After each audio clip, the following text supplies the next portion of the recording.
Hello. Today I want to present a story to you. It's going to be about these two prisoners who they're having to share a cell together, and this is going to be in a dialogue format. We're going to be exploring two different normative ethical theories.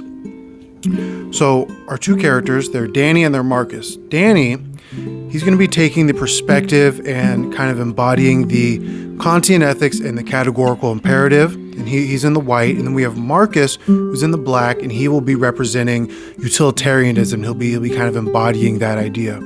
So I think we'll just go ahead. We'll get started with it now with Danny coming back from his parole interview.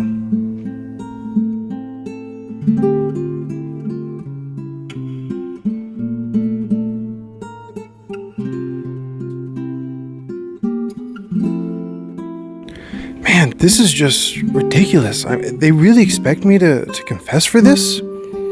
I mean, I think that if everyone admitted to things that they didn't really do, how could we trust people? I mean, how many false convictions would we have? Again? You did another interview? Man, you're not going to change their mind doing this. I think I get that you feel that it's wrong to admit to something you didn't do, but you're really only hurting yourself here. I mean, think about your kids. If you would tell them that you did it, even though you don't like hearing this, it's a small price to pay for something so much greater, just being able to be there for them. Prison's maxing out on space, and I guess they've been sticking the violent and non-violent criminals together, so I'm stuck with this guy now. Seems very unfair. Okay, Marcus, yeah, I hear where you're coming from, but it really does affect more than just me. I mean, if I go and I say that I'm guilty, and I'm kind of enabling this very corrupt system that's put me here in the first place when I didn't even do the crime that I've been accused of. And the more people that do that, the more people that get their lives ruined by this system. And I think, even beyond just that, if I could go into that interview, sit down, talk with this officer, and then I lie to his face, and I just think that that's me using him as a means to my own end, really. And I wouldn't expect you to get it because you did commit the crime, and that's why you're here.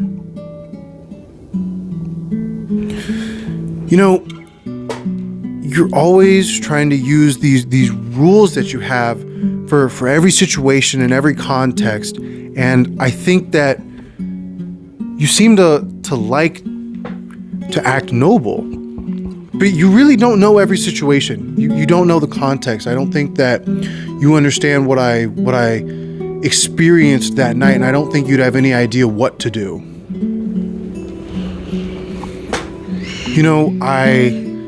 I came home.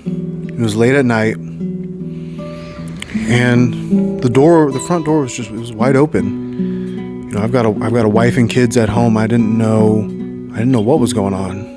So I step inside, and I hear screaming coming from upstairs. So I go up there. I go up to the master bedroom and I check, and my wife's ex is sexually assaulting her.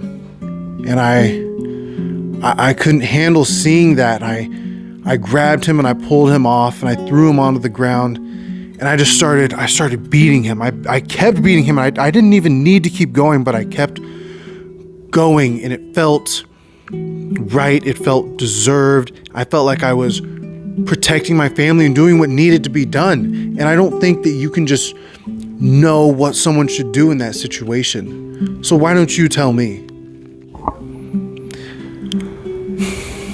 Look, I'm sorry.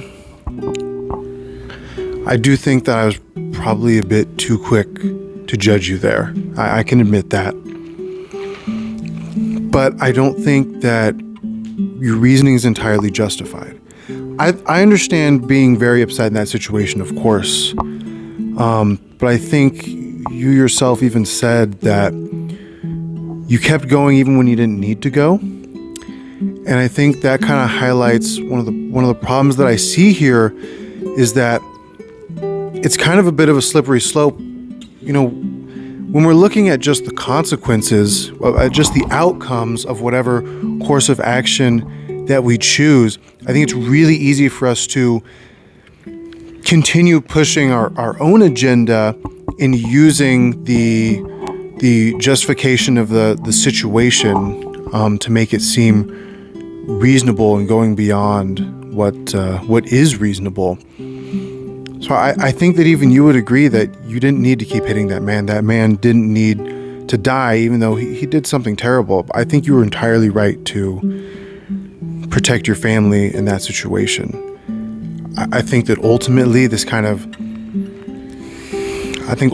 comes back to the idea that we can't let these sort of little unethical things or these little slip-ups get through the cracks, because then we end up with situations where a man's dead and you're stuck in prison, or a situation where I'm falsely convicted over something that I just didn't do.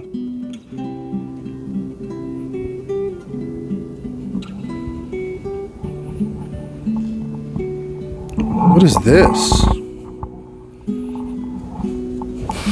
A letter? Solitary confinement. Marcus, he got put away because he was protecting some other prisoners and got in a fight. Danny, was I wrong? What should I have done? Oh, Marcus. Man, I do really see where you're coming from. I can't